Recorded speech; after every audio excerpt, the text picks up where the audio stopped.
Oke, shalom. Kita bersyukur, berterima kasih pada Tuhan. Pagi hari ini kita boleh bangun lagi dengan tubuh yang diberkati, dengan kekuatan kesehatan yang baru yang datangnya dari Tuhan. Kita boleh datang menghampiri tahta kasih karunia Tuhan, menikmati kemurahan Tuhan, menikmati kebaikan Tuhan, menikmati damai sejahtera Tuhan. Biarlah itu mendatangkan kekuatan baru bagi kita untuk kita boleh jalani hari ini lagi bersama dengan Tuhan. Dan biarlah hidup kita memuliakan nama Tuhan. Bapa, kami bersyukur, kami berterima kasih kepada pagi hari ini. Terima kasih buat sepanjang malam tidurnya yang Kau berikan bagi kami. Sehingga pagi hari ini kami boleh bangun dengan tubuh yang diberkati,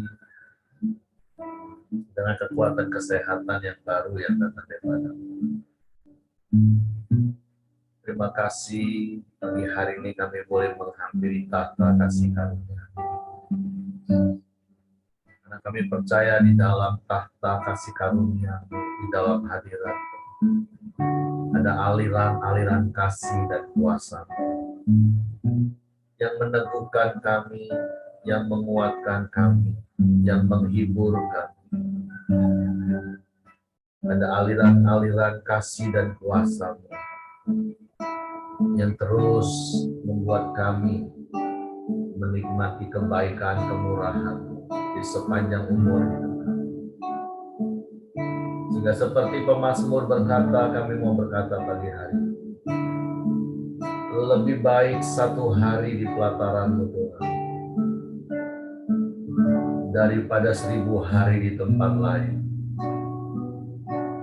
Karena sungguh tidak ada tempat yang indah selain dalam hadirat-Mu. Oh,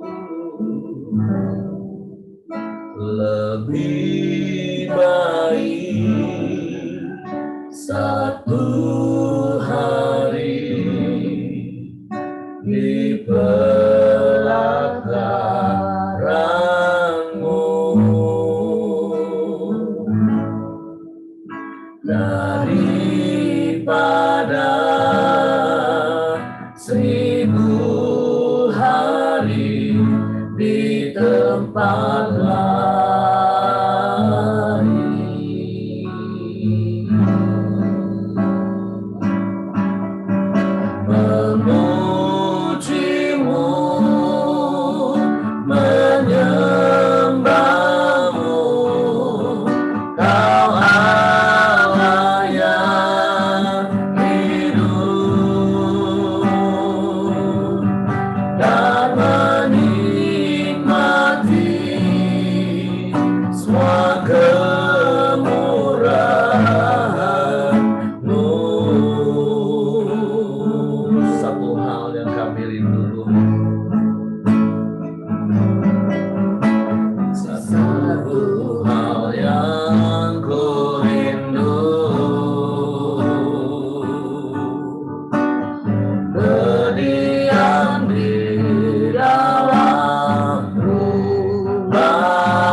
Satu hal yang ku rindu,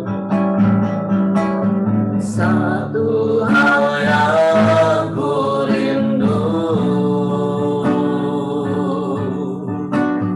berdiam di dalam rumah-Mu. Satu hal yang ku minta,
katakan satu hal yang ku rindu.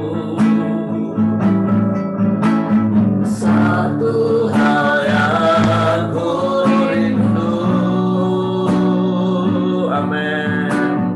Berdiam di dalam rumah-Mu ya. Satu hal yang ku minta. Menikmati baik-Mu Tuhan. Lebih baik satu hari di belakang-Mu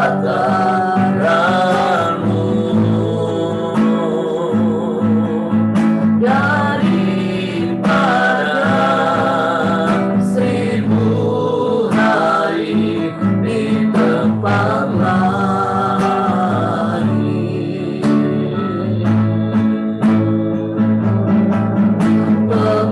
Memuji-Mu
diam dalam hadirat-Mu Tuhan. Kami mau menikmati aliran-aliran kasih-Mu, menikmati kemurahan-Mu, menikmati kebajikan-Mu, menikmati kasih setia-Mu yang tak pernah berkesudahan dalam hidup kami.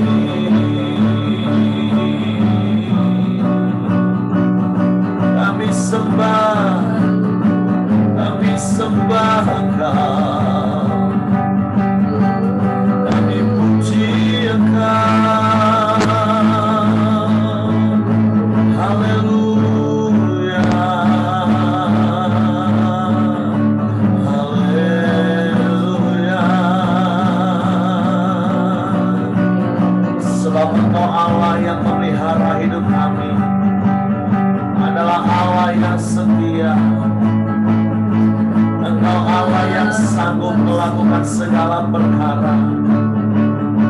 Tiada yang mustahil bagi-Mu Tuhan.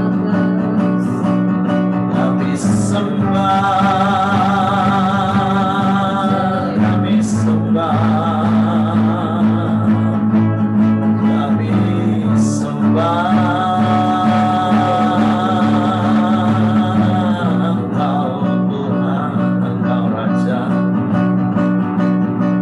Tidak ada Allah yang seperti-Mu, tidak ada yang lain selain Engkau, Yesus Tuhan. Haleluya, haleluya, haleluya. Hanya kepada-Mu lah kami berharap Tuhan. Hanya kepada-Mu lah kami percaya. Haleluya,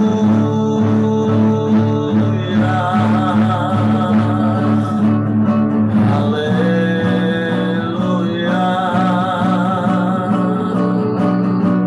Terpujilah nama-Mu.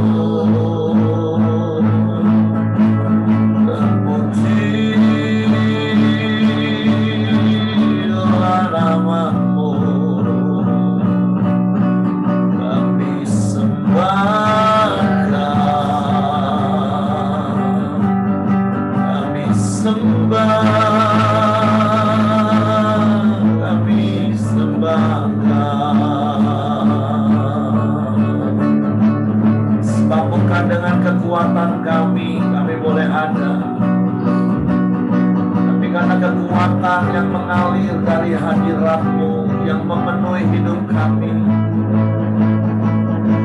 yang terus memampukan kami menjalani hari-hari hidup kami. Sebab itu kami mau terus memandang wajah-Mu, berharap kepada-Mu selamanya, selamanya.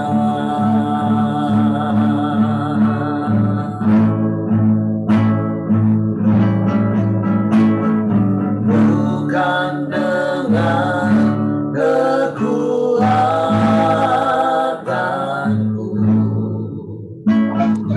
berapa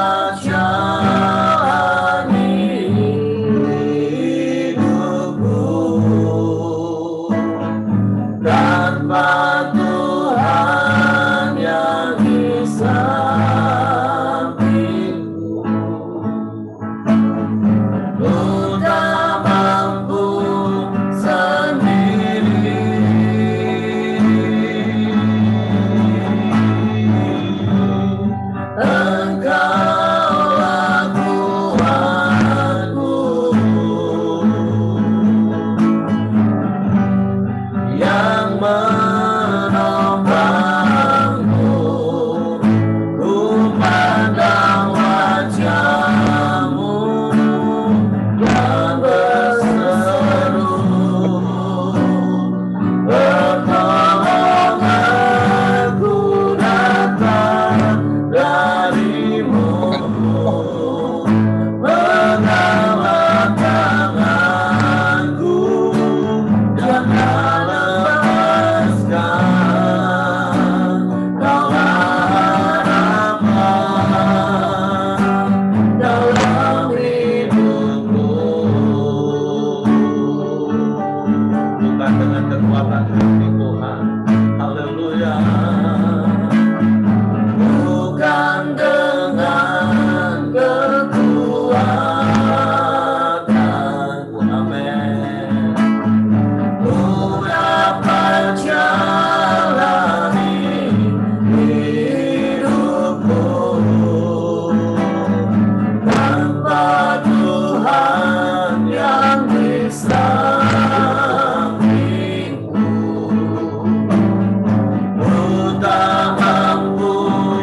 Engkaulah kekuatan dalam hidup kami. Sebab itu kami mau hidup bukan dengan kekuatan kami, tapi kami mau terus hidup di dalam-Mu, dan Engkau di dalam kami. Kami terus mengalami koram Deo. Kami terus ada di dalam hadirat-Mu. Sebab dalam hadirat-Mu ada kekuatan berlimpah dalam hidup. Kekuatan yang membuat kami cakap menanggung segala perkara yang kami alami. Bahkan kami boleh keluar menjadi orang-orang yang lebih daripada pemenang. Sebab Engkau Tuhan yang menopang hidup kami. Sebab Engkau Tuhan yang beserta dengan kami. Sehingga dalam segala perkara yang kami alami, kami tidak pernah sendirian. Ada Engkau yang senantiasa beserta dengan kami. Ada Engkau yang tidak pernah tinggal diam, tapi Engkau yang bertindak memberikan pertolongan bagi kami. Dan pertolongan-Mu tidak pernah terlambat bagi kami. Sebab itu kami bersyukur padamu. Kami memuji-muji Engkau, Tuhan. Sebab sungguh hanya Engkau yang layak dipuji disembah. Karena perbuatan ajaib-Mu dalam hidup kami, yang terus Engkau nyatakan sampai hari ini. Sebab itu kami berkata pagi hari ini, Ebenezer Tuhan, sampai sejauh ini Engkau yang menolong kami. Dan kami percaya Engkau tidak pernah berubah, dulu, sekarang, bahkan sampai selama-lamanya. Sebab itu hati kami teguh, hati kami percaya, akan tergoyahkan oleh apapun juga. Karena kami ada di dalam Engkau, dan firman-Mu dalam kami. Suatu pagi hari ini kami siapkan lagi hati kami untuk ditaburi dengan benih firman. Roh Kudus, tolong kami untuk mengerti firman-Mu, untuk kami memahami firman-Mu, sehingga kami percaya firman dan kami melakukan firman. Di dalam nama Yesus Tuhan kami bersyukur. Haleluya, haleluya, haleluya. Amin. Oke, silakan Pak Raffi. Ya, salam Bapak Ibu, saudara semuanya. Ya, saat teduh kita pada pagi ini sampai kepada Yohanes 6, hari ini ayat 1 sampai ayat 13. Ya, cukup panjang, tapi saya akan tetap bacakan bagi kita. Yohanes 6 ayat 1 sampai 13, Yesus memberi makan 5.000 orang. Sesudah itu Yesus berangkat ke seberang Danau Galilea, yaitu Danau Tiberias. Orang banyak berbondong-bondong mengikuti Dia karena mereka melihat mujizat-mujizat penyembuhan yang diadakannya terhadap orang-orang sakit. Dan Yesus naik ke atas gunung dan duduk di situ dengan murid-muridnya.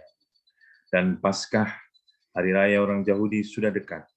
Ketika Yesus memandang sekelilingnya dan melihat bahwa orang banyak berbondong-bondong datang kepadanya, berkatalah Ia kepada Filipus, "Di manakah kita akan membeli roti supaya mereka ini dapat makan?" Hal itu dikatakannya untuk mencobai Dia, supaya Ia sendiri tahu.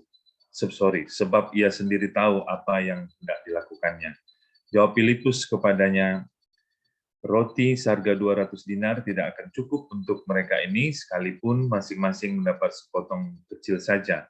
Seorang dari murid-muridnya, yaitu Andreas, saudara Simon Petrus, berkata kepadanya, di sini ada seorang anak yang mempunyai 5 roti jelai dan 2 ikan, tetapi apakah artinya itu untuk orang sebanyak ini? Kata Yesus, suruhlah orang-orang itu duduk. Adapun di tempat itu banyak rumput, maka duduklah orang-orang itu kira-kira 5.000 laki-laki banyaknya. Lalu Yesus mengambil roti itu, mengucap syukur dan membagi-bagikannya kepada mereka yang duduk di situ. Demikian juga dibuatnya dengan ikan-ikan itu, sebanyak yang mereka kehendaki. Dan setelah mereka kenyang, ia berkata kepada murid-muridnya, kumpulkanlah potongan-potongan yang lebih, supaya tidak ada yang terbuang. Maka mereka pun mengumpulkannya dan mengisi 12 bakul penuh dengan potongan-potongan dari kelima roti jelai yang lebih setelah orang makan. Ya, tentunya kisah ini sudah sangat terkenal dan sudah sangat populer bagi kita, ya. Sejak kecil mungkin dari sekolah minggu kita sudah mendengar kisah ini, bagaimana Yesus melakukan mukjizat memberi makan 5.000 orang, ya. Tentu 5.000 orang lebih, ya, karena yang dihitung hanya laki-laki saja, belum dihitung perempuan dan anak-anak kecil, ya. Dan kita sudah berkali-kali mungkin mendengarkan khotbah seperti ini, ya. Ada banyak penafsiran, ada banyak hal-hal yang bisa kita pelajari dari perikop ini, ya. Tapi hari ini kita akan berdiskusi, ya. Saya akan coba mungkin mengulang apa yang bisa kita dapatkan dari cerita tentang Yesus memberi makan 5.000 orang pada perikop ini. Yang saya dapatkan adalah yang pertama, bagaimana mukjizat bisa terjadi pada kasus ini, pada perikop ini adalah tentu diawali oleh belas kasihan Yesus melihat orang-orang banyak yang datang kepadanya berbondong-bondong, ya. Ayat yang ke-5 dikatakan ketika Yesus memandang sekeliling dan melihat bahwa orang-orang banyak berbondong-bondong datang kepadanya, ya. Jadi bagaimana mukjizat bisa terjadi sering sekali diawali oleh belas kasihan, ya. Yesus bisa saja sebenarnya membubarkan orang-orang tersebut, ya, membubarkan, kemudian menyuruh pulang, dan tentu saja nggak repot-repot untuk memikirkan bagaimana memberi mereka makan. Tapi belas kasihanlah yang membuat Yesus ingin memberi makan mereka. Nah, yang menarik adalah dari mana belas kasihan itu muncul ketika Yesus memandang dan melihat sekelilingnya. Nah, ini bagi saya pribadi menjadi pelajaran, ya, supaya rajin melihat sekeliling, ya, rajin memandang sekeliling. Kalau kita bisa menjumpai ada kebutuhan yang bisa kita penuhi di sana, maka Tuhan bisa memakai belas kasihan yang ada di hati kita untuk boleh menjadi berkat bagi orang-orang atau bagi lingkungan di sekitar kita. Itu yang bisa saya pelajari. Jadi dari mana mukjizat bisa terjadi selalu diawali dengan belas kasihan. Dari mana belas kasihan muncul ketika kita memperhatikan, ketika kita melihat, ketika kita mengamati sekeliling kita, kalau ada kebutuhan yang kita temukan, yang dapat kita penuhi, yang dapat kita lakukan sesuatu untuk bisa kita boleh menjadi berkat. Yang kedua yang bisa dipelajari adalah yang menarik, Yesus juga dalam kasus ini mengajar murid-muridnya, ya, untuk peka terhadap rencana Tuhan. Karena kan di dalam ayatnya yang kelima tadi dikatakan, Yesus bertanya kepada Filipus, di manakah kita akan membeli roti supaya mereka ini dapat makan? Sebenarnya kan itu pertanyaannya ini, ya, seperti pertanyaan jebakan sebenarnya ya, karena pasti tidak ada toko roti yang pada saat itu menyediakan roti sebanyak 5.000 orang lebih ya. Kalaupun Simon buka cabang di situ mungkin akan kewalahan juga ya, karena tidak sanggup untuk mencetak sebegitu banyak roti gitu. Kalaupun mereka kas pelayanan mereka punya, dananya punya, tapi susah mencari toko roti pada waktu itu untuk memenuhi kebutuhan 5.000 orang lebih gitu ya.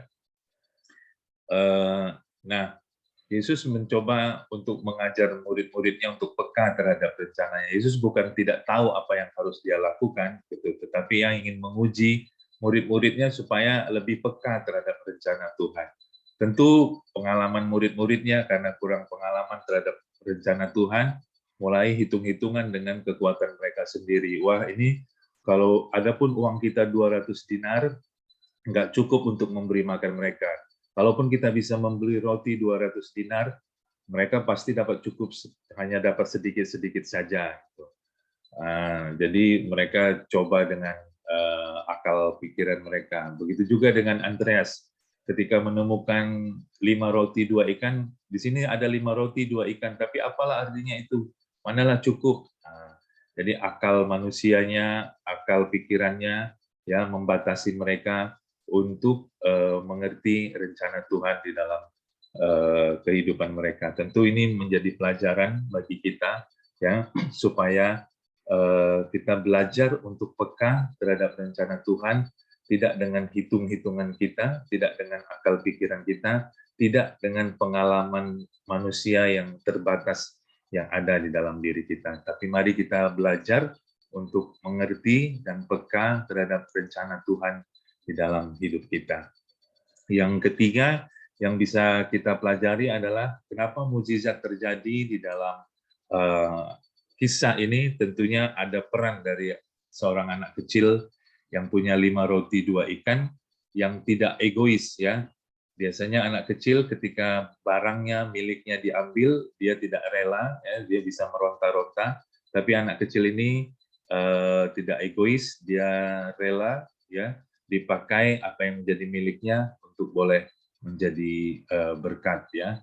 Tentu saja ini pelajaran juga bagi kita supaya kalaupun apa yang ada pada kita bisa dipakai untuk menjadi berkat, tentu kita dengan tulus, dengan ikhlas ya untuk bisa menyerahkannya kepada Tuhan untuk bisa dipakai menjadi berkat ya. Hal lain yang bisa saya dapatkan adalah bagaimana mukjizat bisa terjadi di dalam kisah ini adalah ketika Andreas mengatakan, memberikan informasi bahwa di sini ada 5 roti 2 ikan, tetapi apalah artinya itu untuk memberi makan orang-orang ini katanya. Tapi Yesus langsung bertindak, langsung mengambil 5 roti 2 ikan itu, berdoa, mengucap syukur, menyerahkannya kepada Bapa, dan langsung bertindak membagi-bagikan roti dan ikan tersebut. Nah, ini yang bagi saya cukup menarik ya. Kadang-kadang di dalam kerinduan untuk menjadi berkat ya, kita sering berpikir apalah artinya yang aku punya ini. Ya, ini tidak cukup untuk boleh menjadi berkat. Tapi ternyata Yesus mengajarkan bahwa ayo mulai langkah pertama. Apa yang ada pada kita, kerjakanlah itu, lakukanlah. Ya, mungkin seperti itu. Kalau dalam bahasanya Pak Ayong, jangan terlalu banyak analisa, jangan terlalu banyak mikir, jangan terlalu banyak pertimbangan sana sini, ya. Tetapi apa yang bisa kita lakukan, mulailah kita lakukan. Langkah yang pertama dari kita, bagian kita, maka langkah-langkah berikutnya biasanya Tuhan akan bekerja di dalamnya. Ya, jadi dari sini kita belajar bahwa ayo, apapun yang ada pada kita, mungkin menurut pikiran kita itu kecil, mungkin menurut pikiran kita itu sederhana, tapi kalau kita rindu untuk menjadi berkat, Tuhan bisa pakai yang kecil itu menjadi berkat dan menjadi mukjizat ya bagi banyak orang. Itu yang bisa saya dapatkan, ya, saya mendengar ada sebuah cerita ya, seorang anak kecil di Amerika yang bernama Catherine. Dia anak kecil berumur 7 tahun. Suatu kali dia mendengar berita bahwa di Afrika setiap 30 detik ada orang yang meninggal karena malaria. Nah, kemudian dia hatinya gelisah dan dia mulai bertanya kepada ibunya, "Mama, kenapa di sana banyak orang meninggal karena malaria?" Ibunya dengan sederhana menjelaskan bahwa mereka itu miskin, mereka tidak punya uang untuk membeli kelambu yang bisa melindungi mereka dari nyamuk malaria. Nah, si Catherine ini kemudian mendengar penjelasan itu, dia masuk kamar dan dia berdoa, ya, apa yang bisa dia lakukan. Kemudian dia bertekad, ya, setiap uang jajan yang diberikan oleh ibunya, oleh orang tuanya, dia simpan dengan tujuan dia ingin membeli kelambu, ya. Jadi dalam beberapa hari, dalam beberapa minggu, setiap ada uang jajan dia simpan, ya. Nah, suatu kali setelah dia rasa cukup, dia lapor sama ibunya, ya, "Ma, saya udah punya uang, saya kira ini cukup untuk membeli satu kelambu, tolonglah kirim uang ini ke Afrika supaya bisa menolong satu keluarga supaya mereka terhindar dari nyamuk malaria." Nah, tentu saja ibunya terkejut dengan apa yang sudah dilakukan Catherine. Dia mencoba mencari, ya, semacam apa ya, yayasan atau apapun, ya, yang bisa meneruskan pemberian kelambu si Catherine ini ke Afrika, ya. Dan akhirnya memang ditemukanlah ada yayasan yang bergerak memang untuk mengusahakan kelambu-kelambu, ya, untuk masyarakat di Afrika. Nah, tidak sampai di situ, si Catherine ini mengajak teman-temannya untuk mengumpulkan dana, mengumpulkan uang, ya, untuk mereka bisa membeli kelambu-kelambu yang lain. Teman-temannya juga antusias dan mereka mulai mengumpulkan dana. Tetapi tidak sampai di situ, guru-gurunya mendengar bahwa anak-anak muridnya mengumpulkan dana untuk membeli kelambu untuk dikirim ke Afrika. Lalu guru-gurunya berinisiatif untuk membuat sebuah seminar tentang itu, mengumpulkan banyak orang, dan akhirnya masyarakat di kota itu tergerak. Ya, singkat cerita, terkumpullah sejumlah dana yang cukup banyak untuk dikirimkan ke Afrika untuk membeli banyak kelambu. Ya, kisah sederhana ini menceritakan kepada kita bahwa apa yang bisa kita lakukan ternyata bisa dipakai Tuhan menjadi besar, ya. Yang penting kita lakukan, kita mulai dengan langkah yang pertama dan Tuhan bisa pakai itu, ya. Namun dari banyak dari banyak tafsiran, dari banyak pemahaman yang bisa kita dapat dari kisah ini, ya, kisah yang populer ini, ada satu penafsiran yang yang penting menurut saya, ya, yaitu bahwa poinnya adalah kita melihat orang-orang banyak yang datang berbondong-bondong kepada Yesus, ternyata, ya, mereka datang hanya untuk mengalami mukjizat, hanya untuk mengalami tanda. Ya, mereka datang mengejar Yesus, mengikuti Yesus supaya mereka kenyang, dapat diberi makan, ya, supaya mereka mengalami mukjizat. Ya, ternyata yang mereka inginkan hanya itu, bukan Yesusnya yang mereka inginkan.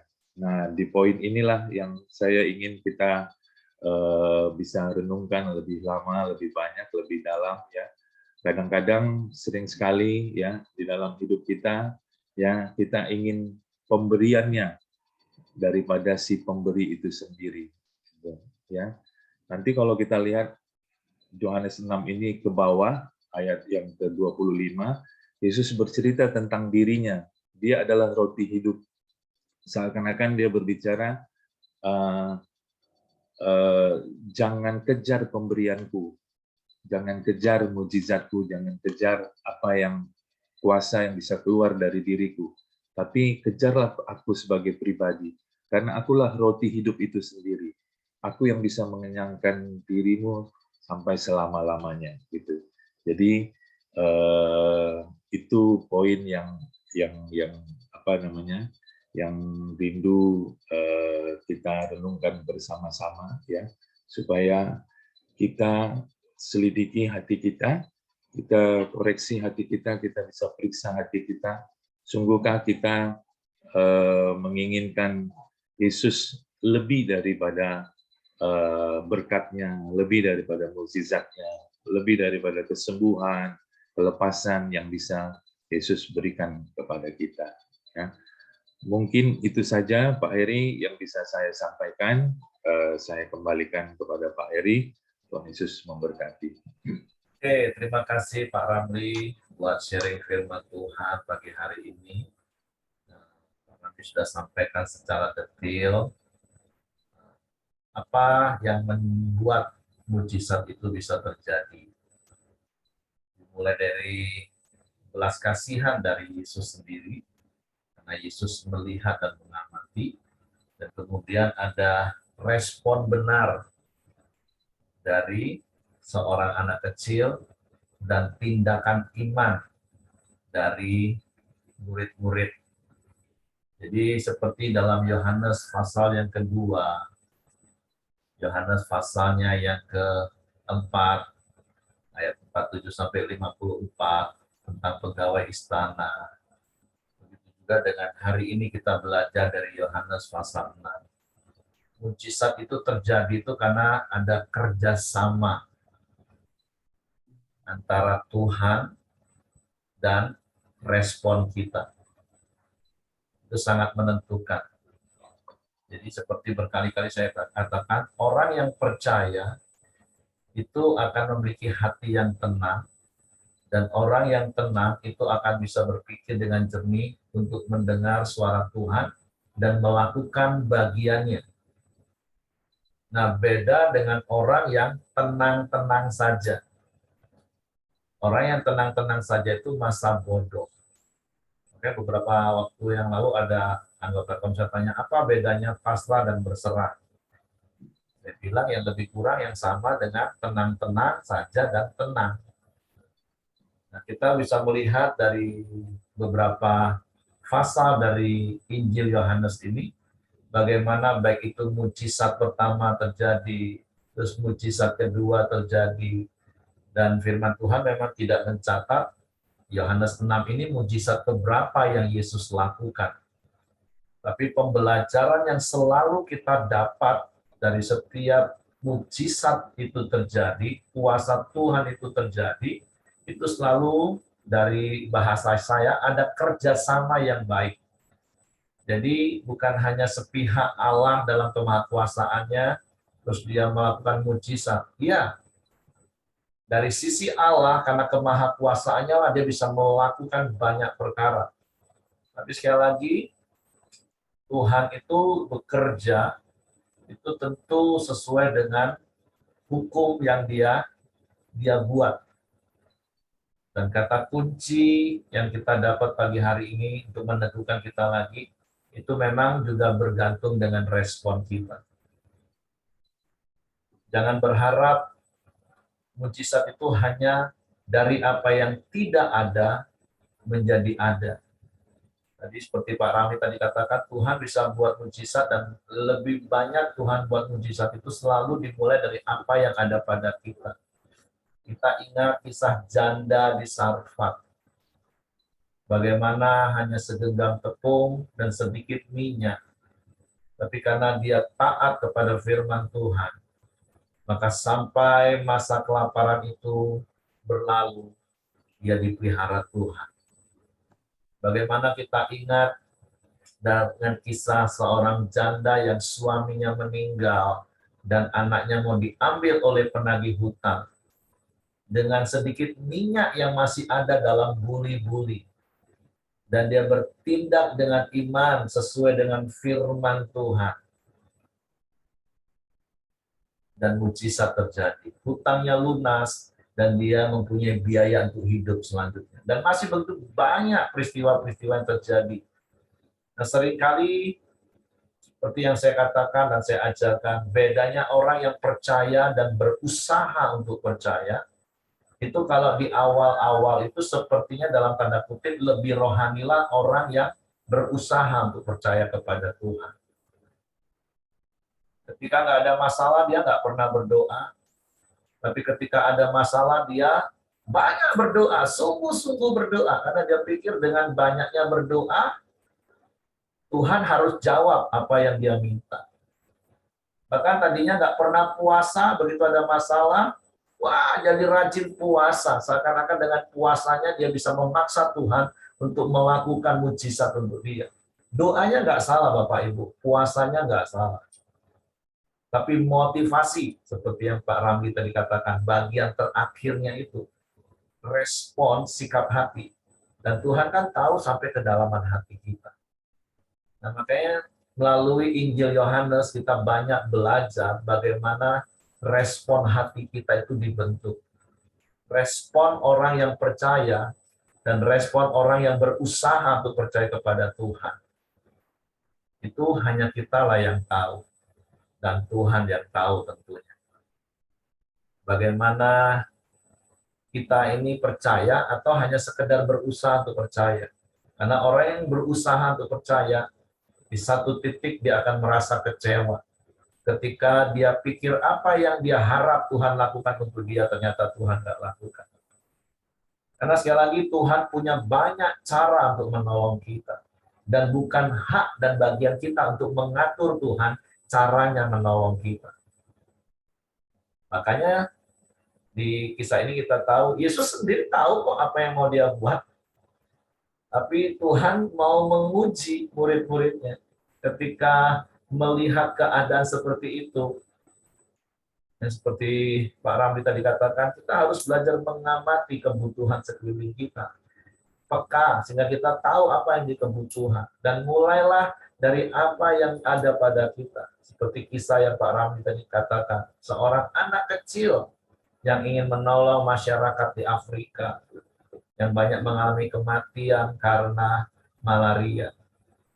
Kita nggak cuma cukup berdoa, ya kami berdoa untuk orang-orang Afrika Tuhan, ya dalam nama Yesus, jangan ada yang mati lagi. Ya doanya nggak salah Bapak Ibu, it's okay. Tapi apakah ada sedikit tindakan yang bisa kita lakukan? Dan itu akhirnya berdampak mujizat Tuhan terjadi, nggak ada kematian lagi.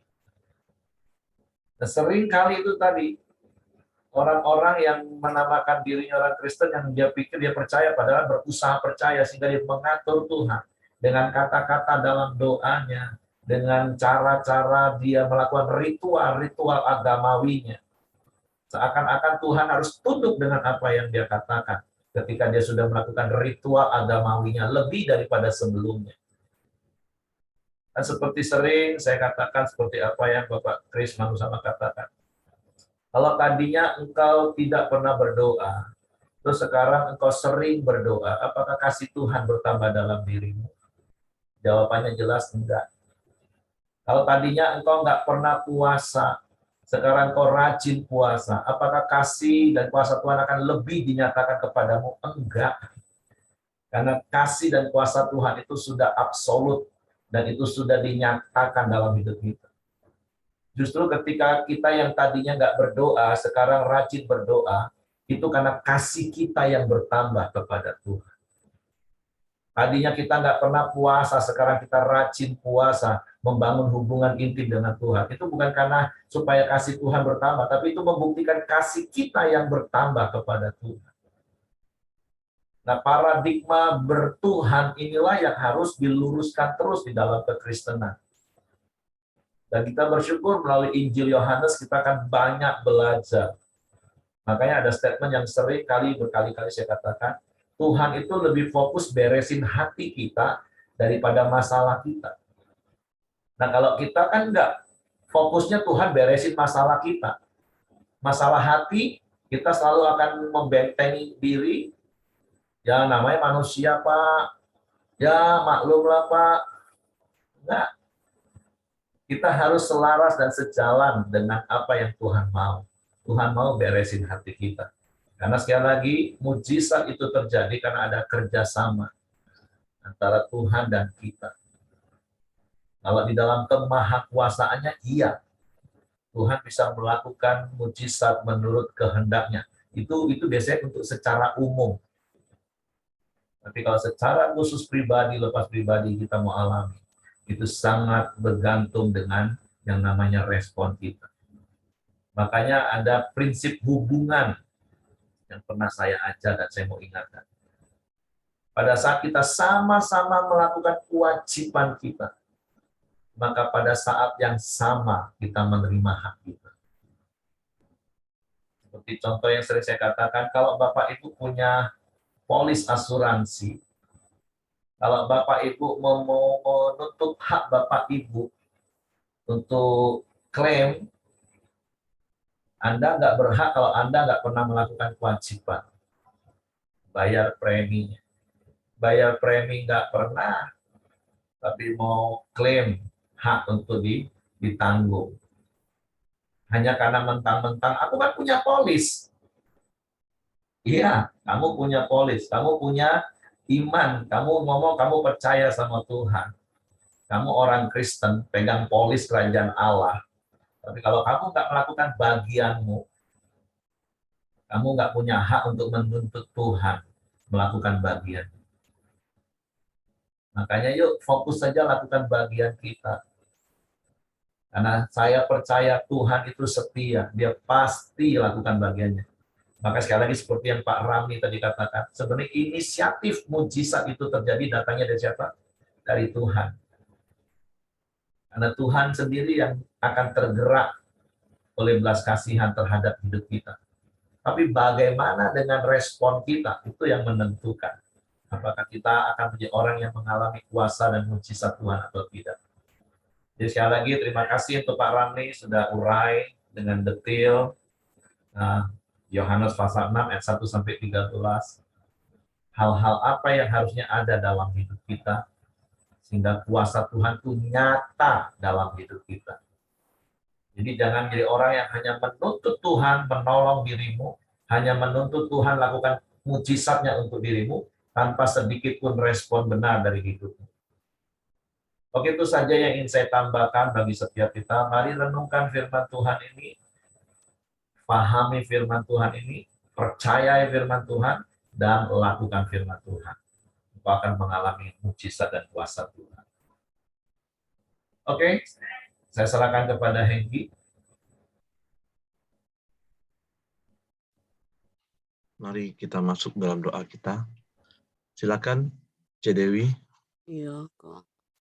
Mari kita satukan hati, kita datang kepada Tuhan buat pagi ini. Terima kasih Tuhan buat pagi hari ini, di mana kami sudah datang ke hadirat-Mu Tuhan, berkoram deo untuk mendengarkan isi hati-Mu Bapa. Biarlah kami berespon benar Tuhan, biar mujizat dan kuasa-Mu ada di dalam setiap kehidupan kami Bapa. Terima kasih Tuhan. Kami mau datang berdoa Tuhan buat mama mertua Celi dia Tuhan, di mana otaknya ada tumor Tuhan. Biar mama Celi mertua Celi dia Tuhan mau yang tidak mau dihina Tuhan, biarlah Engkau berikan hati, biar agar dia lembutkan hatinya, agar dia mau dihina Tuhan, biarlah kuasa-Mu dan mujizat-Mu terjadi Tuhan. Beri kesembuhan kepada mama mertua Celidia Tuhan. Kami serahkan mama mertua Celidia ke dalam tangan kasih-Mu. Kami juga mau berdoa Tuhan untuk buat pernikahan, acara pernikahan Junaidi dan Desi Tuhan, di mana acara akan diadakan di Bali pada tanggal 22 Desember Tuhan. Biar Tuhan yang melancarkan setiap persiapan sampai acara selesai.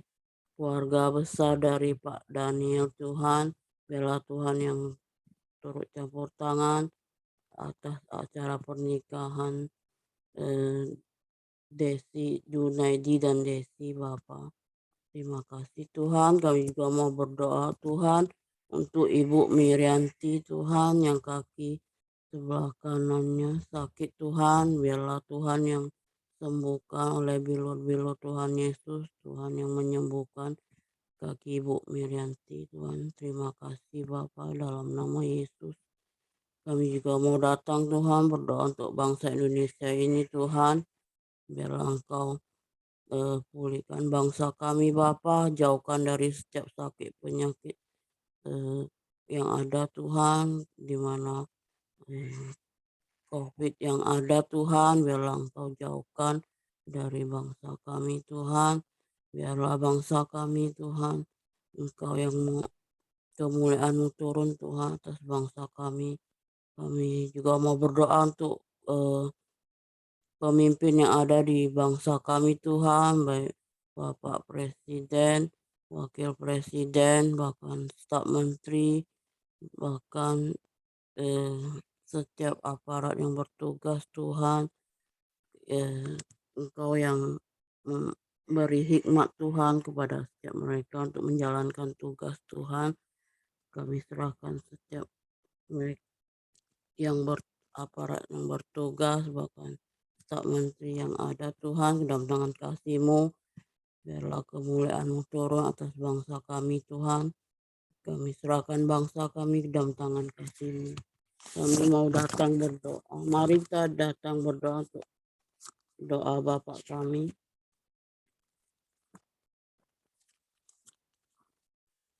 Bapa kami yang di surga, dikuduskanlah nama-Mu. Datanglah kerajaan-Mu, jadilah kehendak-Mu di bumi seperti di surga. Berikanlah kami pada hari ini makanan kami yang secukupnya, dan ampunilah kami akan kesalahan kami, seperti kami juga mengampuni orang yang bersalah kepada kami, dan jauhkanlah kami daripada